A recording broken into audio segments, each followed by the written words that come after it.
Bago magsimula, mag-subscribe ka na sa channel at i-like ang video para hindi mo makaligtaan ang anumang detalye ng kwentong ito na kahanga-hanga. Madilim na ang langit nang dumating si Daniel sa lumang simbahan sa gilid ng kanilang baryo. Ang kaluskos ng mga dahon at ang malamig na ihip ng hangin ay tila nagdadala ng bigat ng kanyang nararamdaman. Nakaupo siya sa huling bangko, bitbit ang isang diaryo na naglalaman ng mga paborito niyang bersikulo mula sa Biblia. Ngunit ngayong gabi, ang mga salitang iyon ay tila walang sigla, parang hungkag. May Espiritu Santo ba talaga sa akin? Tanong niya sa sarili habang nakatitig sa altar.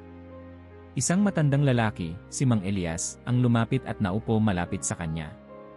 Daniel, anak, kanina pa kita napapansin dito. Parang mabigat ang iyong dinadala, sabi nito habang sinubukan niyang umiti. Nga po, Mang Elias, sagot ni Daniel nang may buntong hininga. Mula nang sinuko ko ang buhay ko kay Jesus, may mga araw na nararamdaman ko ang kanyang presensya. Pero may mga araw naman na parang wala. Parang wala akong koneksyon. Mali ba ako? Kulang ba ako?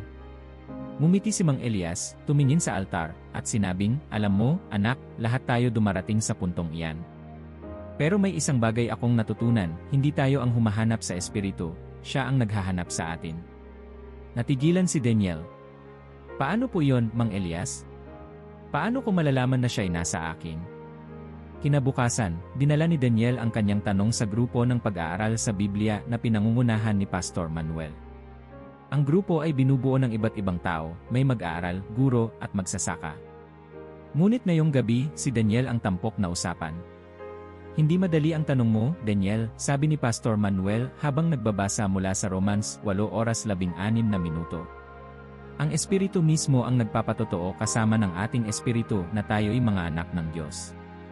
Minsan, ang boses ng Espiritu ay tahimik, ngunit sigurado ito. Hindi mo kailangang pilitin, madarama mo siya. Pero paano po kung may mga araw na puno ako ng duda, tanong ni Daniel.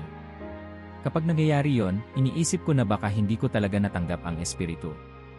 Tumango si Pastor Manuel. May dalawang boses na naririnig natin, ang Espiritu Santo na nagsasabi ng katotohanan, at ang kaaway na nagtatanim ng duda. Ang tanong ay ito, kanino ka makikinig? Lumipas ang ilang linggo, ngunit nanatiling mabigat ang puso ni Daniel. Isang gabi, habang naglalakad siya pauwi mula sa bukid, huminto siya sa ilalim ng isang puno at nagsimulang magdasal. Jesus, hindi ko na alam ang gagawin.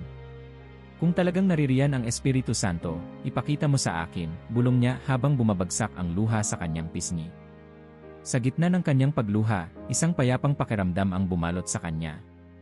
Hindi ito malakas o dramatiko, ngunit may kakaibang katiyakan na hindi niya maipaliwanag. Tila may boses na nagsasabi, anak, ako'y nasa iyo. Nagising si Daniel kinabukasan na may bagong lakas. Sa unang pagkakataon, naramdaman niya ang kapayapaan na nagmumula hindi sa kanyang mga emosyon, kundi sa isang bagay na mas malalim, isang katiyakan sa kanyang espiritu. Sa pagtatapos ng kabanata, unti-unti nang nauunawaan ni Daniel na ang laban ay hindi tungkol sa damdamin kundi sa pananampalatayang nakaugat sa katotohanan. Ang paglalakbay niya patungo sa pag-unawa ng 7 tanda ng Espiritu Santo ay nagsisimula na, puno ng tanong ngunit may pag-asa.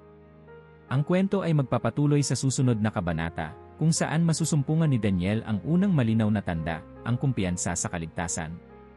Madilim ang paligid nang bumalik si Daniel sa simbahan. Hindi pa rin niya lubos na nauunawaan ang mga nararamdaman niya. Umupo siya sa isang bangko, nagbuntong hininga, at muling binalikan ang tanong na matagal nang bumabagabag sa kanya. Talaga bang ligtas ako? Naririyan ba talaga ang Espiritu Santo sa akin? Bulong niya sa sarili, habang nakatitig sa krus na nasa altar. Sa likod niya, narinig niya ang mahinang yabag ng sapatos. Nang lingunin niya, si Mia, ang matalik niyang kaibigan mula sa grupo ng pag-aaral sa Biblia, ang nakita niya.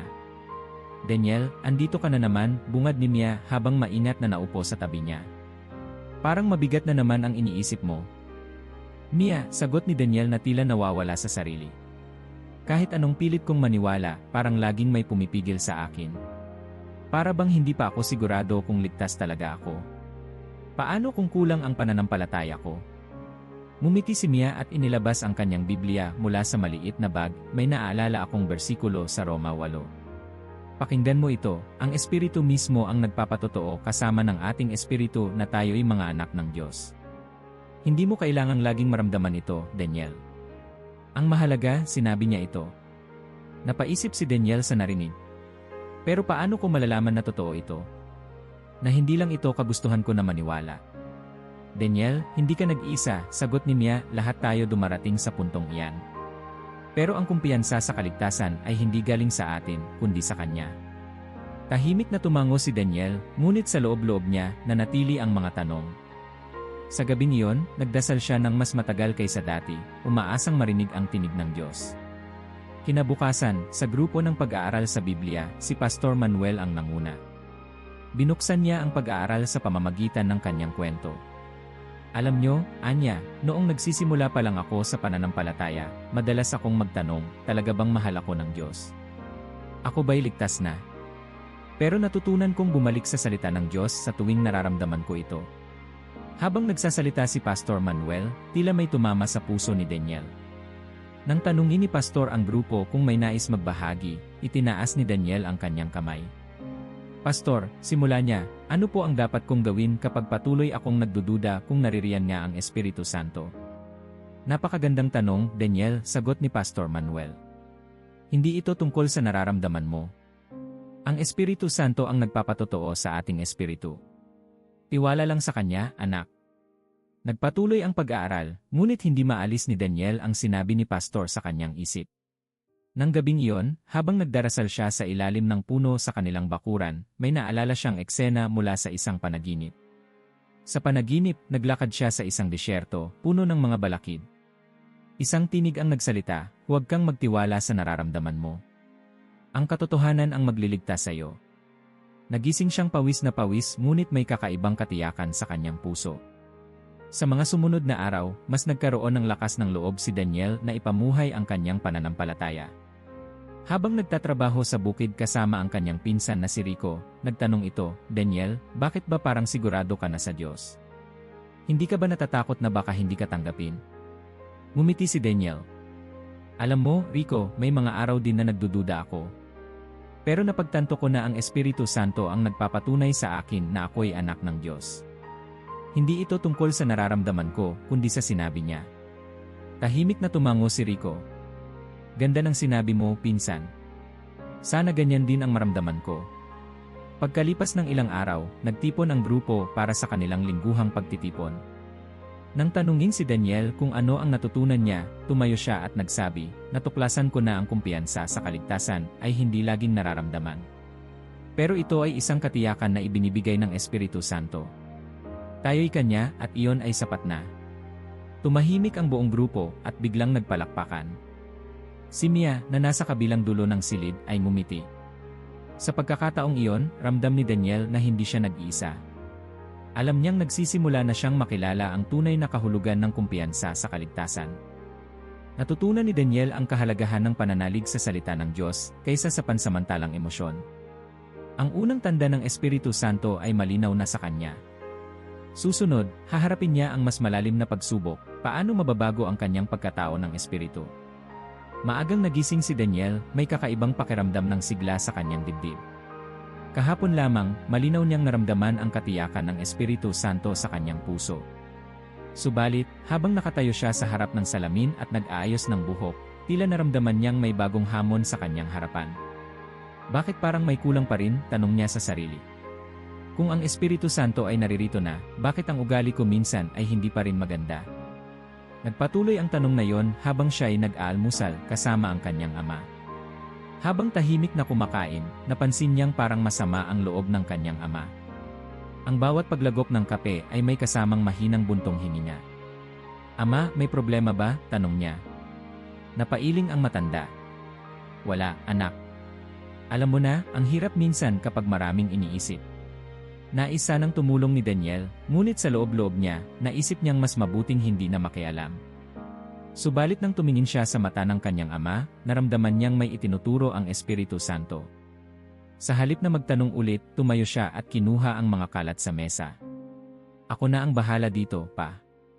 Magpahinga ka muna, sabi niya. Natigilan ang kanyang ama at mumiti ng bahagya. Salamat, anak. Hindi mo alam kung gaano kalaking bagay iyan. Sa simpleng kilos na yon, parang may bumulong sa kanyang puso, ito ang bunga ng Espiritu. Ang pagbabago ay nagsisimula sa maliliit na bagay. Nang araw ding iyon, nagtungo si Daniel sa kanilang tindahan upang tumulong. Nasa gitna siya ng pagsasaayos ng mga paninda nang dumating si Marco, ang kanilang matagal ng suki. Daniel, paano mo nagagawang laging kalmado? Tanong ni Marco habang naghihintay ng sukli. Ako nga, madaling mairita. Kanina lang, halos magalit ako sa kasama ko sa trabaho dahil sa maliit na pagkakamali. Napangiti si Daniel. Alam mo, Marco, dati akong mabilis magalit. Pero natutunan kong hayaan ang Espiritu Santo na baguhin ako. Hindi ito madali pero araw-araw, tinutulungan niya ako. Nagulat si Marco sa sagot ni Daniel. Talaga? Paano ko naman magagawa yon? Magdasal ka, sagot ni Daniel. Simulan mo sa maliit.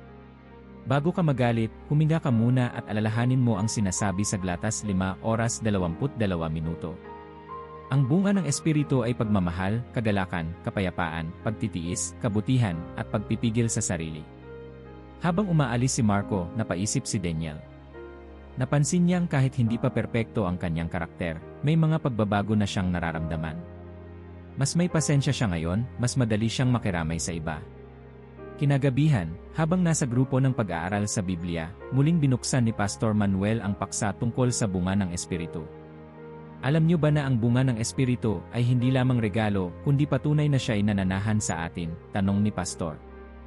Hindi ito agarang nangyayari, ngunit sa bawat araw, mas nagiging katulad natin si Kristo.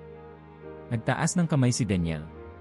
Pastor, paano kung minsan, kahit sinusubukan ko, parang hindi pa rin nagbabago ang ilang aspeto ng ugali ko? Napakagandang tanong, Daniel, sagot ni Pastor. Ang pagbabago ay proseso. Habang pinapayagan natin ang Espiritu Santo na kumilos sa atin, unti-unti niyang binabago ang ating puso. Tandaan, hindi ito tungkol sa pagiging perpekto, kundi sa patuloy na paglago. Makalipas ang ilang araw, nasubok ang natutunan ni Daniel. Isang gabi, habang nag-aayos siya ng kanilang bakuran, may dumaan na grupo ng kabataan na nag-ingay. Isa sa mga ito ay tumakbo at sinadyang itumba ang balde ng tubig na katabi niya. Hoy, sigaw niya. Halos masabi niya ang isang bagay na maaaring magpatindi ng sitwasyon, ngunit naalala niya ang sinabi ni Pastor Manuel tungkol sa pagpipigil sa sarili. Huminga siya ng malalim at tahimik na pinulot ang balde. Isa sa mga kabataan ang huminto at nagsabing, "Pasensya na po, kuya. Hindi na maulit." Umiti si Daniel at sumagot, "Okay lang. Ingat kayo." Habang papasok siya sa bahay, naramdaman niya ang galak sa kanyang puso. Alam niyang hindi siya yon dati. Ang pagpigil sa sarili ay patunay ng pagbabago sa kanyang karakter. Sa pagtatapos ng linggo, muling nagtipon ang grupo para sa kanilang gawain sa simbahan. Nang tanungin si Daniel tungkol sa kanyang karanasan, buong tapang niyang sinabi, ang pagbabago ay hindi madalian. Pero araw-araw, natututo akong hayaan ang Espiritu Santo na baguhin ako. Sa maliliit na bagay, unti-unti akong nagiging mas katulad ni Kristo. Sa kabanatang ito, natutunan ni Daniel ang halaga ng pagbabago sa ugali at karakter bilang patunay ng presensya ng Espiritu Santo. Ang prosesong ito ay patuloy, ngunit ang bunga ay unti-unting nagiging malinaw. Sa susunod na kabanata, masusumpungan niya ang isa pang tanda, ang apoy ng evangelismo. Magandang umaga ang sumalubong kay Daniel nang dumaan siya sa tindahan ni Mang Tomas. Ang amoy ng bagong lutong tinapay ay tila nagpapaalala ng mga alaala ng kanyang kabataan. Ngunit ang araw na ito ay may kakaibang kislap sa simula pa lang. Sa loob ng kanyang puso, naramdaman niya ang pag-aalab, isang tila panibagong layunin na hindi niya lubos maipaliwanag. Daniel, tawag ni Mang Tomas habang nag-aayos ng mga paninda. May balita ka ba kay Marco? Napansin kong hindi siya masyadong masaya nitong mga nakaraang araw. Ngumiti si Daniel. Nakilala ko siya noong isang araw, Mang Tomas. Medyo mabigat ang kanyang pinagdadaanan, pero sa tingin ko, kailangan niya ng makakausap tungkol sa Diyos. Nagulat si Mang Tomas. Ganyan din ang naisip ko. Alam mo, Daniel, marami kang naitutulong sa mga tao ngayon. Parang mas malaki ang tiwala nila sa iyo kaysa dati. Napahinto si Daniel.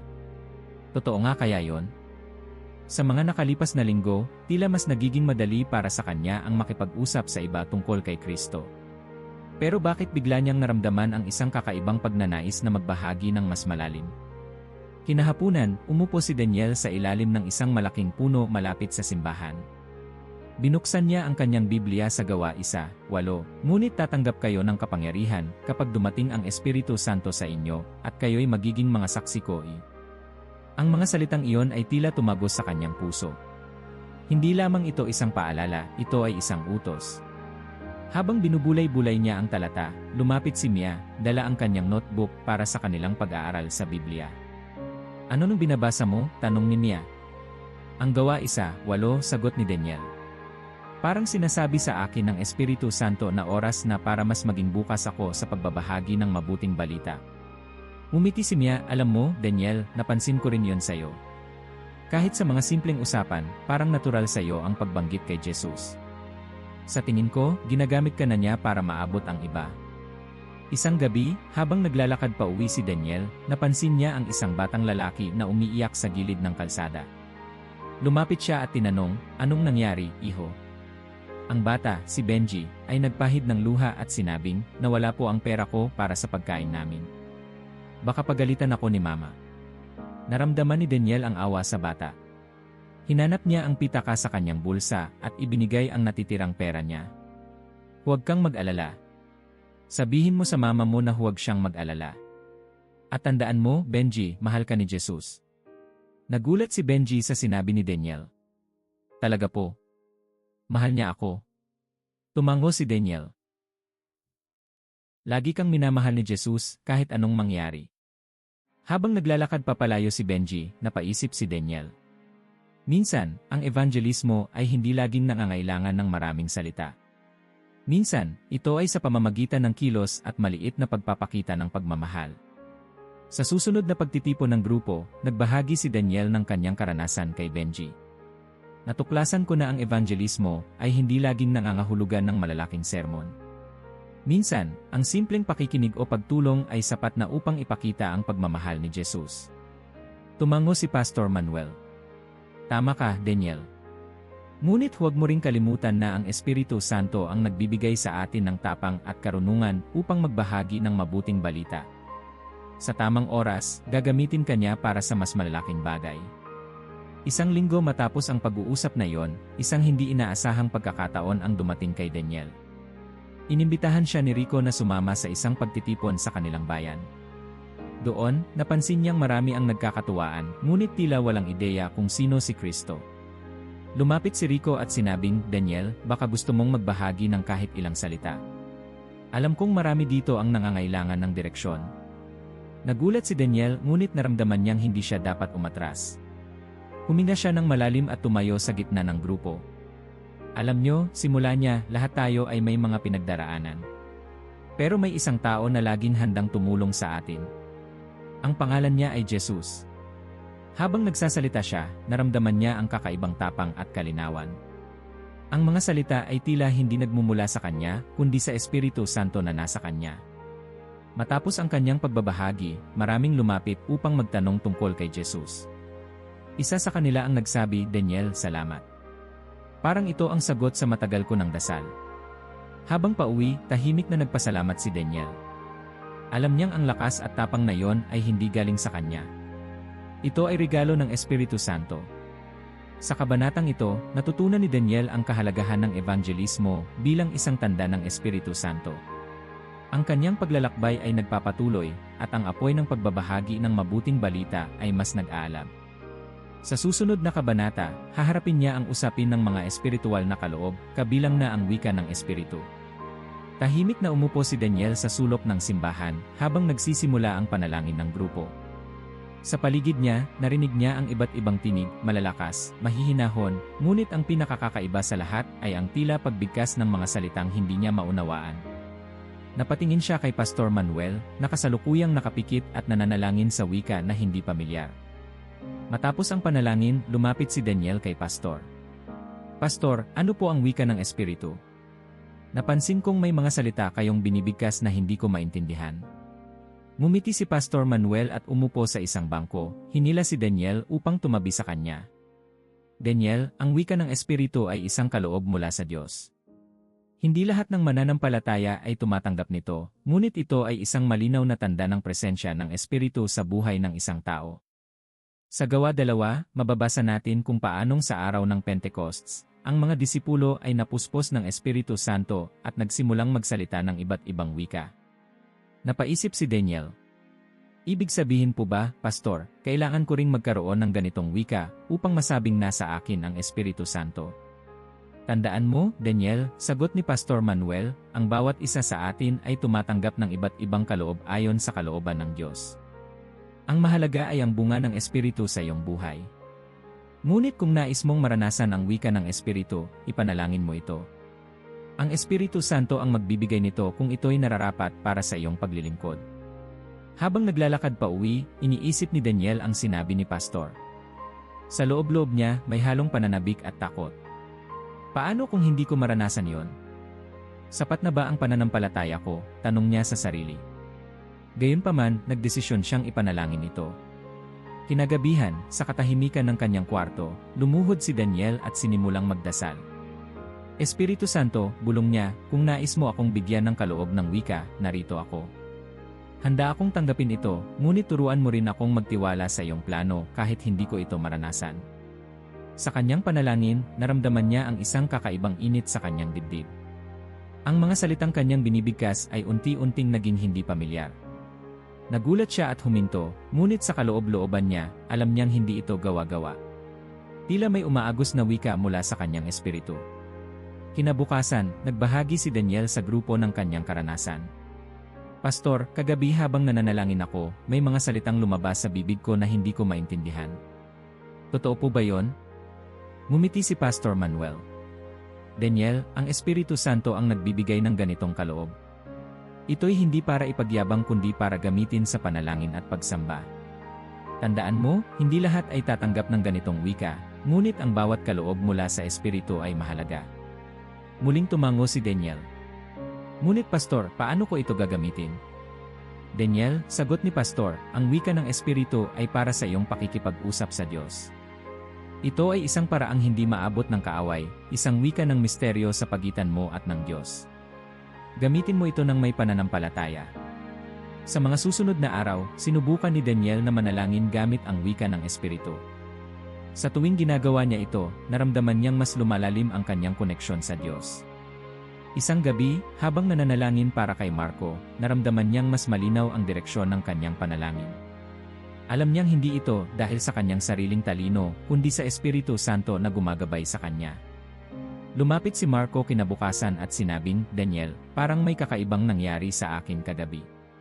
Parang biglang gumaan ang pakiramdam ko, kahit hindi ko alam kung bakit. Ngumiti si Daniel. Marco, ipinanalangin kita. At alam kong ang Diyos ang gumagawa ng paraan para tulungan ka. Sa isang pagtitipon, muling nagbahagi si Daniel. Ngayong linggo, natutunan ko na ang wika ng Espiritu ay hindi para sa atin lamang. Ito ay para sa mas malalim na pakikipag-ugnayan sa Diyos at para rin sa kapakanan ng iba. Ang kaloob na ito ay hindi sukatan ng pananampalataya, ngunit isang regalo upang mas makapaglingkod tayo. Muling pinalakpakan si Daniel ng grupo, at sa sandaling iyon, naramdaman niyang mas lumalago ang kanyang pananampalataya. Hindi lamang ito tungkol sa mga kaloob, kundi sa kung paano ito ginagamit upang mas mapalapit sa Diyos at sa kapwa. Sa kabanatang ito, natutunan ni Daniel ang kahalagahan ng wika ng Espiritu bilang isang kaloob ng Diyos. Bagamat hindi lahat ay magkakaroon nito, natutunan niyang gamitin ang wika bilang daan ng mas malalim na koneksyon sa Diyos. Sa susunod na kabanata, masusumpungan niya ang pinakamahalagang tanda, ang pagmamahal kay Jesus. Maagang umaga nang bumangon si Daniel, puno ng sigla ang kanyang katawan. Sa kabila ng mga hamon sa kanyang paglalakbay sa pananampalataya, naramdaman niya ang isang masidhing damdamin sa kanyang puso, isang di maipaliwanag na pagmamahal na tila nagmumula sa isang malalim na pinagmulan. Habang binubuksan niya ang kanyang Biblia, agad na tumama sa kanyang paningin ang talata sa Roma 5:5, at ang pag-asa ay hindi nagdadala ng kahihiyan, sapagkat ang pag-ibig ng Diyos ay ibinuhos sa ating mga puso sa pamamagitan ng banal na Espiritu. Napahinto si Daniel. Ito ba ang nararamdaman ko ngayon? Tanong niya sa sarili. Ito ba ang pag-ibig ni Jesus na ibinuhos sa akin? Habang kumakain ng agahan kasama ang kanyang pamilya, napansin niya ang kanyang ina na tila balisa.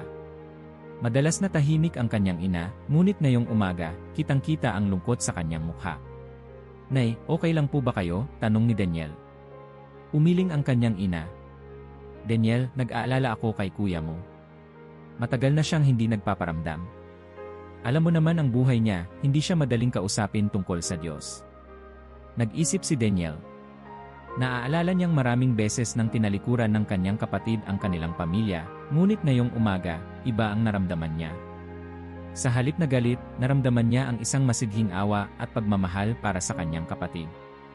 Nay, sabi ni Daniel, ipapanalangin ko po si kuya. Alam ko na mahal din siya ni Jesus. Tumango ang kanyang ina, ngunit bakas pa rin ang kaba sa kanyang mukha. Sa sandaling iyon, naramdaman ni Daniel na tinatawag siya ng Espiritu Santo upang ipanalangin ang kanyang kapatid, hindi lang sa pamamagitan ng salita, kundi ng pagkilos. Kinahapunan, nagtungo si Daniel sa bahay ni Marco, ang kanyang kaibigang matagal nang hindi dumadalo sa kanilang grupo. Nadatnan niya itong nakaupo sa terasa, tila malalim ang iniisip. Marco, kamusta ka? Tanong ni Daniel habang naupo sa tabi niya. Daniel, ewan ko ba? Parang nawawalan na ako ng gana sa buhay. Pakiramdam ko, wala nang kwenta lahat, sagot ni Marco, halos walang sigla. Sa kabila ng mabibigat na salita ni Marco, hindi naramdaman ni Daniel ang takot o pag-aalinlangan. Sa halip, naramdaman niya ang masidhing pagnanais na ipakilala kay Marco ang pagmamahal ni Jesus. Alam mo, Marco, simula niya, naiintindihan ko kung bakit ganyan ang pakiramdam mo. Pero gusto kong malaman mo na may nagmamahal sa'yo. Si Jesus, na nagbigay ng kanyang buhay para sa atin, ay laging nandyan. Napatingin si Marco kay Daniel, parang nagtataka. Paano mo nasisigurado yan? Wala naman akong nararamdaman. Hindi mo kailangang maramdaman ngayon, sagot ni Daniel. Sapat na ang maniwala ka na mahal ka niya. At kung hahayaan mo siya, mararamdaman mo rin ang pagmamahal niya. Pagkatapos ng usapan nila ni Marco, nagpunta si Daniel sa simbahan para magdasal. Habang nakaluhod sa harap ng altar, naalala niya ang mga pagkakataong naramdaman niya ang pagmamahal ni Jesus sa kanyang buhay, sa mga panahon ng kawalan, sa mga araw na puno ng pagdududa, at sa mga sandaling kailangan niya ng lakas. Hindi ito palaging nararamdaman, ngunit palagi itong totoo. Habang siya'y nananalangin, narinig niya ang boses ni Mia na papalapit. Daniel, narito ka pala, sabi nito. May gusto akong itanong sa'yo. Ano yon? Sagot ni Daniel. Paano mo nalalaman na mahal mo si Jesus? Minsan kasi, parang nawawala rin ang init ng pagmamahal ko sa kanya, tanong ni Mia. Napangiti si Daniel. Mia, hindi laging init ang sukatan ng pagmamahal kay Jesus. Minsan, ito'y isang desisyon, ang pagpili na sumunod sa kanya, kahit mahirap, ang pagpili na magtiwala kahit hindi malinaw ang landas. Pero alam mo, habang ginagawa natin yon, mas lalo nating mararamdaman ang pagmamahal niya. Sa lingguhang pagtitipon ng grupo, tinanong ni Pastor Manuel ang lahat, ano ang pinakatanda ng presensya ng Espiritu Santo sa buhay ng isang mananampalataya? Nagtaas ng kamay si Daniel at buong tapang na sumagot, ang pagmamahal kay Jesus. Dahil kung mahal natin siya, makikita ito sa ating mga kilos, sa ating pananalita, at sa ating mga desisyon. Tumango si Pastor Manuel. Tama ka, Daniel. Walang ibang mas mahalagang tanda kaysa sa pagmamahal kay Jesus.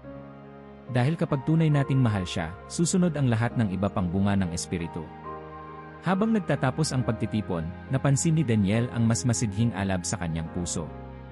Hindi lamang ito tungkol sa kanyang karanasan, kundi sa mas malalim na layunin ang ipakita ang pagmamahal ni Jesus sa lahat ng aspeto ng kanyang buhay. Sa kabanatang ito, natutunan ni Daniel na ang pagmamahal kay Jesus ay ang pundasyon ng presensya ng Espiritu Santo. Ang pag-ibig na ito ay hindi palaging emosyonal, ngunit palaging totoo at praktikal. Sa susunod na kabanata, matutuklasan niya ang isa pang mahalagang tanda, ang kaalaman sa katotohanan. Maagang dumating si Daniel sa simbahan upang makinig sa sermon ni Pastor Manuel. Ang pag-aaral ngayong linggo ay tungkol sa kaalaman sa katotohanan, at tila may kakaibang pag-aasam si Daniel na matutunan pa ang mas malalim na aspeto ng kanyang pananampalataya. Habang nakaupo siya sa kanyang paboritong upuan, naramdaman niya ang lamig ng mga upuan na parang nagpapaalala sa kanya ng kahalagahan ng katotohanan sa isang madilim na mundo. Nagsimula ang sermon ni Pastor Manuel sa pamamagitan ng pagbasa mula sa 1 Juan 2:27. Ang pagkahirang na tinanggap niyo mula sa kanya ay nananatili sa inyo, at hindi niyo kailangan na may magturo sa inyo. Sapagkat ang kanyang pagkahirang ay nagtuturo sa inyo tungkol sa lahat ng bagay. Mga kapatid, simula ni Pastor Manuel, ang Espiritu Santo ang nagtuturo sa atin ng katotohanan. Sa pamamagitan niya, nalalaman natin kung ano ang tama at mali, kung ano ang kalooban ng Diyos, at kung paano tayo mamumuhay sa liwanag ng kanyang mga salita. Habang pauwi, hindi mapakali si Daniel. Tila bumabalik sa kanyang isipan ang sermon. Paano ko malalaman na ang tinig na naririnig ko ay sa Espiritu Santo? Paano kung ito'y sariling pag-isip ko lamang, tanong niya sa sarili. Sa kanyang paglalakad, nadaanan niya si Rico na nakaupo sa gilid ng kanilang bahay, nakakunot ang noo. Daniel, pwede ba kitang makausap? Tanong nito, tila nag-aalangan. Naman, Rico. Ano ang problema? Sagot ni Daniel habang naupo sa tabi niya. Paano mo nalalaman kung ano ang tama? Minsan kasi, parang ang hirap alamin kung ang desisyon ko ay ayon sa Diyos o hindi, paliwanag ni Rico. Napangiti si Daniel. Rico, naalala mo ba ang sabi ni Pastor kanina? Ang Espiritu Santo ang nagtuturo sa atin ng katotohanan. Pero kailangan din nating maging malapit sa salita ng Diyos. Kapag binubulay natin ang kanyang mga salita, mas nagiging malinaw kung ano ang tama. Madali para sa iyo siguro, Daniel. Pero sa akin, minsan parang magulo pa rin, sagot ni Rico. Hindi ito laging madali, Rico, sabi ni Daniel. Ngunit habang patuloy tayong nananalangin at nagbabasa ng Biblia, nagiging mas malinaw ang tinig ng Diyos sa ating buhay.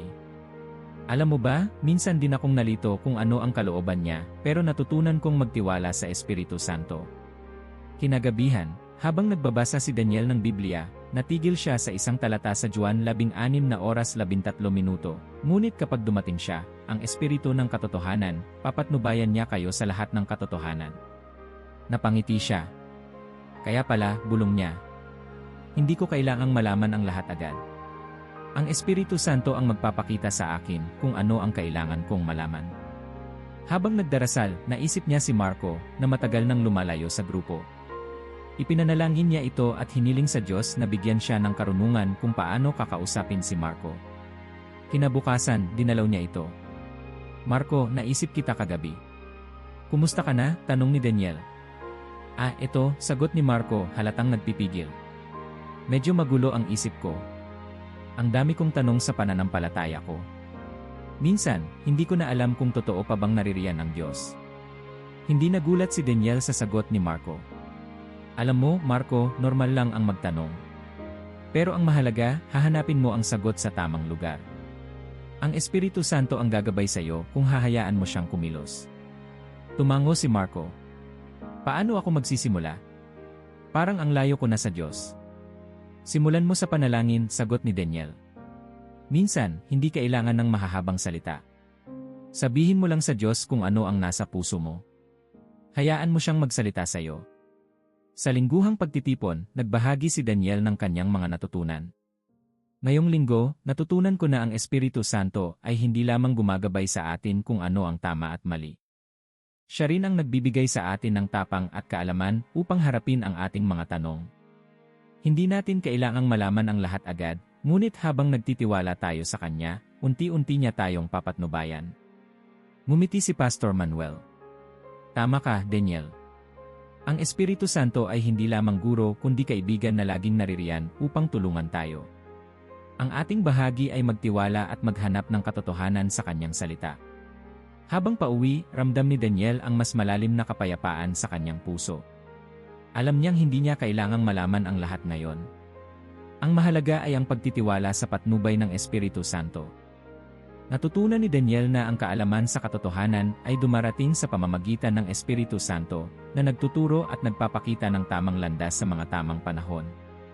Sa susunod na kabanata, haharapin niya ang pinakahuling tanda, ang buhay na punong-puno ng kabanalan. Tahimik ang buong baryo habang naglalakad si Daniel patungo sa simbahan. Ang lamig ng umaga ay tila nagsasabing isang mahalagang araw ang naghihintay. Sa kabila ng kanyang mga natutunan sa mga nagdaang linggo, alam niyang may aspeto pa ng kanyang buhay na kailangang magbago, ang kanyang pamumuhay. Bagamat maraming naitama ang Espiritu Santo sa kanyang puso, may mga pagkakataon pa ring nadadapa siya sa kanyang mga kahinaan. Pagdating sa simbahan, sinalubong siya ni Mia na tila may dinadalang mabigat sa kanyang isip. Daniel, pwede ba kitang makausap sandali? Tanong nito. Naman, Mia, ano ang nangyari? Sagot ni Daniel habang naupo sila sa isang bangko sa gilid ng altar. Parang ang hirap maging banal, sabi ni Mia, halos pabulong. Kahit anong pilit kong sundin ang kalooban ng Diyos, may mga bagay pa rin na paulit-ulit kong nagagawa. Paano ba mabuhay ng ayon sa kabanalan? Tumitig si Daniel sa altar bago sumagot. Mia, naalala mo ba ang sinabi ni Pastor Manuel noong nakaraan? Ang kabanalan ay hindi tungkol sa pagiging perpekto. Ito ay tungkol sa patuloy na pagsuko sa Espiritu Santo. Hindi natin ito magagawa mag-isa. Nag-isip si Mia at tumango. Pero paano kung madalas akong madapa? Tinatanggap pa rin ba ako ng Diyos? Mia, sagot ni Daniel. Lagi kang tinatanggap ng Diyos. Ang mahalaga ay ang iyong pagsisisi at ang iyong pagnanais na lumakad sa kanyang landas. Ang kabanalan ay proseso, hindi biglaan. Kinahapunan, nagpunta si Daniel sa bukid upang tumulong sa kanyang ama. Habang nag-aani ng gulay, napansin niyang tila masama ang pakiramdam ng matanda. Pa, bakit parang ang bigat ng galaw mo? Tanong niya. May iniisip lang ako, anak, sagot ng kanyang ama. Alam mo ba, noong kabataan ko, marami akong maling nagawa. Minsan iniisip ko, mahal pa ba talaga ako ng Diyos kahit sa lahat ng iyon? Napahinto si Daniel at tinignan ang ama. Pa, mahal ka ng Diyos, anuman ang nagawa mo noon. Alam kong hindi madaling kalimutan ang nakaraan, pero nais niya na magsimula tayo muli. Napangiti ang kanyang ama, bagamat may lungkot sa kanyang mga mata. Salamat, anak. Hindi ko alam na pwede pa pala akong lumapit sa kanya. Habang naglalakad pa uwi, napaisip si Daniel. Minsan, ang kabanalan ay tila napakahirap abutin, ngunit naalala niya ang mga salitang nabasa niya sa 1 Pedro, 1:15 negatibo 16 na, ngunit yamang banal ang tumawag sa inyo. Kayo rin naman ay magpakabanal sa lahat ng paraan ng inyong pamumuhay. Ang kabanalan ay hindi isang mataas na layunin na abot lamang ng ilan. Ito'y isang landas na maaaring lakaran ng sinuman sa tulong ng Espiritu Santo. Sa kanyang dasal ng gabing iyon, nagsalita si Daniel, Espiritu Santo, tulungan mo akong mabuhay ng ayon sa kabanalan. Alam kong hindi ko ito magagawa ng mag-isa. Sa susunod na linggo, nagtipon ang kanilang grupo upang magbahagi ng kanilang mga karanasan. Nang dumating ang oras ni Daniel, tumayo siya at nagsimulang magsalita. Ngayong linggo, natutunan ko na ang kabanalan ay hindi tungkol sa pagiging perpekto. Ito'y tungkol sa patuloy na pakikipag-ugnayan sa Espiritu Santo at sa pagnanais na mabuhay para kay Kristo. Minsan mahirap, pero alam kong kasama natin siya sa bawat hakbang. Tumango si Pastor Manuel. Tama, Daniel. Ang kabanalan ay isang tanda ng Espiritu Santo sa ating buhay. Hindi ito tungkol sa kung ano ang kaya nating gawin, kundi kung paano natin hinahayaan ang Diyos na kumilos sa atin. Sa pagtatapos ng araw, muling naupo si Daniel sa ilalim ng punong madalas niyang puntahan. Tahimik niyang binuksan ang kanyang Biblia at muling binasa ang 1 Pedro. Sa kanyang puso, naramdaman niya ang kapayapaan na dulot ng Espiritu Santo. Hindi na niya kailangang maging perpekto sa isang iglap. Ang mahalaga ay ang patuloy na pagsuko at pagtitiwala sa Diyos. Sa kabanatang ito, natutunan ni Daniel ang kahalagahan ng pamumuhay sa kabanalan. Ang kabanalan ay hindi isang layunin na kailangang marating agad, kundi isang patuloy na proseso ng pagsuko sa Diyos. Sa susunod na kabanata, mararanasan niya ang sukdulang pagpupuno ng Espiritu Santo sa kanyang buhay. Tahimik ang paligid habang nakaluhod si Daniel sa altar ng simbahan. Ang liwanag mula sa mga kandila ay tila sumisimbolo sa kanyang nadaramang kapayapaan, ngunit may bahid pa rin ang tanong sa kanyang puso. Espiritu Santo, bulong niya, nais kong maranasan ang iyong ganap na presensya. Punuin mo ako.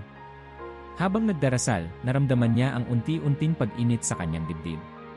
Parang may dumadaloy na kapangyarihan sa kanyang pagkatao, ngunit hindi niya lubos maipaliwanag. Pumikit siya at nagsimulang manalangin ng mas malalim. Sa gitna ng kanyang panalangin, biglang narinig niya ang tinig ni Mia na bumubulong mula sa likuran. Daniel, sabi nito, pwede ba akong sumabay sa dasal mo? Tumango si Daniel, hindi inaalis ang kanyang tingin sa altar.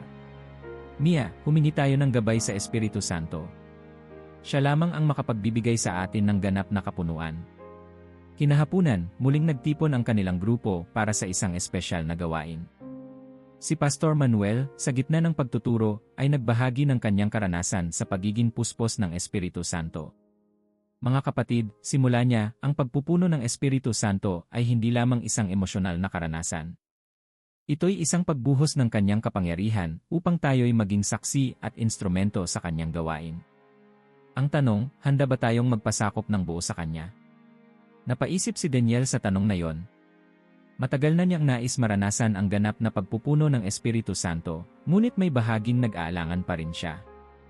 Ano ang kailangan kong gawin upang magpasakop ng buo? Tanong niya sa sarili. Pagkalipas ng ilang araw, habang naglalakad si Daniel sa kanilang baryo, nadaanan niya si Marco na nakaupo sa gilid ng isang tindahan. Halatang mabigat ang problema nito. Marco, kamusta ka? Tanong ni Daniel habang naupo sa tabi niya. Daniel, parang hirap na ako. Pakiramdam ko, hindi ko kayang magbago, sagot ni Marco, halos pabulong. Tumitig si Daniel sa kaibigan. Marco, hindi mo kailangang magbago mag-isa. Hayaan mong ang Espiritu Santo ang gumawa ng pagbabago sa iyo. Siya ang magpupuno ng iyong kakulangan. Napatingin si Marco kay Daniel, tila may pag-asa sa kanyang mga mata. Paano ko yun sisimulan? Magsimula ka sa panalangin, sagot ni Daniel. Sabihin mo sa Espiritu Santo ang lahat ng nasa puso mo. Hilingin mong punuin ka niya. Kinagabihan, sa kanyang kwarto, muling lumuhod si Daniel upang manalangin. Sa sandaling iyon, nagpasya siyang isuko ang lahat sa Diyos. Espiritu Santo, bulong niya, narito ako. Lahat ng mayroon ako, lahat ng aking kahinaan at pagdududa, sinusuko ko sa iyo. Punuin mo ako. Sa kanyang panalangin, naramdaman niyang unti-unting nawawala ang bigat sa kanyang dibdib. May kapayapaan na hindi niya maipaliwanag. Nang bumukas ang kanyang mga labi upang magdasal ng mas malalim, naramdaman niya ang isang wika na hindi niya kilala. Hindi siya natakot, sa halip, naramdaman niya ang labis na kagalakan at init na tila umaapaw mula sa kanyang puso. Kinabukasan, nagbahagi si Daniel sa grupo ng kanyang karanasan. Sa gabing iyon, habang nananalangin ako, naramdaman ko ang Espiritu Santo na pumupuno sa akin. Hindi ko lubos may paliwanag pero alam kong siya yon. Naroon ang kapayapaan, ang kagalakan, at ang katiyakang hindi nagmumula sa akin. Tumayo si Pastor Manuel at mumiti. Mga kapatid, ito ang layunin ng Espiritu Santo sa atin, ang bigyan tayo ng kapuspusan upang tayo'y maging mas malapit sa Diyos at magamit para sa kanyang kaluwalhatian. Ngunit tandaan, ang pagpupuno ay hindi lamang minsan nangyayari. Araw-araw tayong tinatawag ng Espiritu Santo upang magpasakop at mabuhay sa kanyang kapangyarihan. Habang pauwi, naramdaman ni Daniel ang kakaibang sigla sa kanyang puso. Alam niyang hindi ito magtatapos sa isang karanasan. Ang pagpupuno ng Espiritu Santo ay patuloy na magbibigay sa kanya ng lakas upang maglingkod, magbahagi, at mamuhay ng may kabanalan. Sa kabanatang ito, naranasan ni Daniel ang sukdulang pagpupuno ng Espiritu Santo. Ang kagalakan at kapayapaang dala nito ay nagbigay sa kanya ng panibagong layunin at lakas sa kanyang pananampalataya. Sa huling kabanata, magkakaroon ng pagninilay at paglalagom ng kanyang paglalakbay. Tahimik ang buong simbahan habang nagtitipon ang grupo para sa kanilang lingguhang gawain.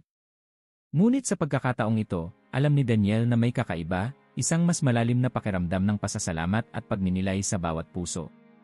Ang mga nakaraang linggo ay puno ng pagsubok, ngunit sa bawat hakbang, naranasan niya ang presensya ng Espiritu Santo. Habang naupo siya sa kanyang paboritong lugar malapit sa altar, tumayo si Pastor Manuel at nagsimula ng pagbabahagi. Mga kapatid, simula niya, ngayong gabi, nais kong marinig ang inyong mga natutunan mula sa inyong paglalakbay sa pananampalataya. Si Mia ang unang nagbahagi. Sa mga nakaraang linggo, natutunan kong ang kabanalan ay hindi tungkol sa pagiging perpekto. Ito'y tungkol sa patuloy na pagsuko sa Diyos araw-araw. At sa Espiritu Santo ko natagpuan ang lakas upang magpatuloy. Napangiti si Daniel habang nakikinig. Ang mga salitang iyon ay tila salamin ng kanyang sariling karanasan. Nang tawagin ang kanyang pangalan, tumayo siya, tumingin sa grupo, at malalim na huminga. Sa paglalakbay kong ito, simula ni Daniel, natutunan ko ang 7 mahalagang tanda ng Espiritu Santo. Una, natagpuan ko ang kumpiyansa sa kaligtasan. Ang katiyakan na ako'y anak ng Diyos ay hindi base sa nararamdaman ko, kundi sa kanyang pangako. Ikalawa, naranasan ko ang pagbabago sa aking karakter. Unti-unti akong nagiging mas katulad ni Kristo. Saglit na huminto si Daniel, pansamantalang tinanaw ang krus sa altar. Ikatlo, patuloy niya, nakita ko ang apoy para sa evangelismo. Ang Espiritu Santo ang nagbigay sa akin ng tapang na magbahagi ng mabuting balita. Ika-4, natutunan ko ang kahalagahan ng wika ng Espiritu, na nagbigay sa akin ng mas malalim na koneksyon sa Diyos.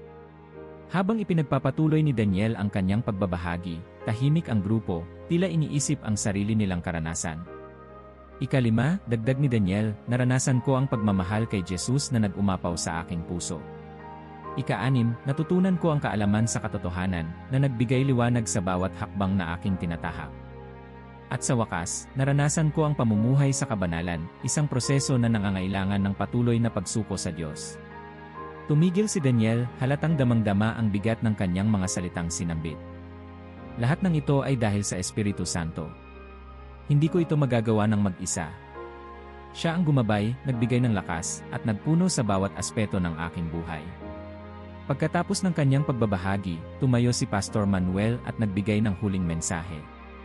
Mga kapatid, ang paglalakbay na ito ay hindi nagtatapos dito. Araw-araw tayong tinatawag ng Espiritu Santo upang magpatuloy. Ang 7 tandang ito ay patunay ng kanyang presensya, ngunit tandaan, ito ay patuloy na nararanasan habang tayo ay nagpapasakop sa kanya. Nagsimula ang isang maikling panalangin, at isa-isa nilang isinuko ang kanilang mga buhay sa Diyos. Habang nakapikit si Daniel, naalala niya ang mga araw ng pag-aalinlangan, ang mga gabi ng pagdarasal, at ang mga pagkakataong naramdaman niya ang kanyang presensya. Sa sandaling iyon, alam niyang hindi na siya mag-iisa kailanman. Pagkatapos ng pagtitipon, tumayo si Daniel sa labas ng simbahan at tumingin sa madilim na langit na pinupuno ng liwanag ng mga bituin. Salamat, Espiritu Santo, bulong niya. Salamat sa lahat. Sa paglalakad pa uwi, naramdaman niya ang mas malalim na layunin sa kanyang buhay.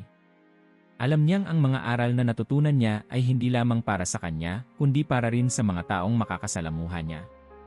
Ang paglalakbay niya sa Espiritu Santo ay hindi nagtatapos, kundi isang panibagong simula. Natapos ni Daniel ang kanyang paglalakbay sa 7 tanda ng Espiritu Santo, ngunit nauunawaan niyang ito ay simula lamang ng isang mas malalim na buhay kasama ang Diyos. Ang kabanatang ito ay nagbigay ng buod ng kanyang karanasan, na puno ng pag-asa at inspirasyon para sa patuloy na paglago sa pananampalataya. Kung nakarating ka hanggang dito, saludo kami sa iyo. Gusto naming malaman kung sino talaga ang sumubaybay sa buong kwento.